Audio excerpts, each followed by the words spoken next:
கிறிஸ்துவுக்குள்ளே கொடுக்குற ஞானஸ்தானம் வர வர விருத்தெழுந்து ஐஸ்வர்யாகி மகா பெரிய நானான் என்று ஈசாக்கு வாசிக்கிறது போல் கிறிஸ்துவுக்குள்ளே அவன் சகல வித ஐஸ்வர்யமும் இருக்கணும். நவ கனிகள் இருக்கணும், 9 கனிகளும் வரணும், உபதேசத்தினெல்லாம் தெரியணும், மார்பளவு சென்று விலைக்கு வரணும், அதில் அவன் நிறைய சோதனைகளும் சவால்களையும் மேற்கொண்டு வரணும். எல்லாத்தையும் ஜெயிச்சு வந்தால் தான் ஞானஸ்தானம் எடுத்த பிறகு இந்த மாதிரியெல்லாம் ஆக்டிவிட்டீஸ்லாம் இருக்காது, நேஸ்டி பிஹேவியர்லாம் இருக்காது.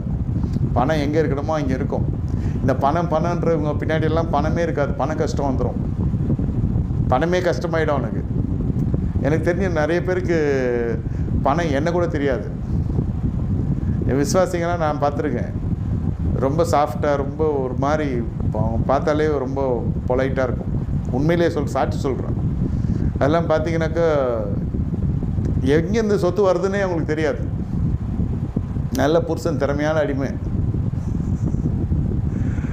அந்த மாதிரி வீட்டில் தான் இருக்கும்.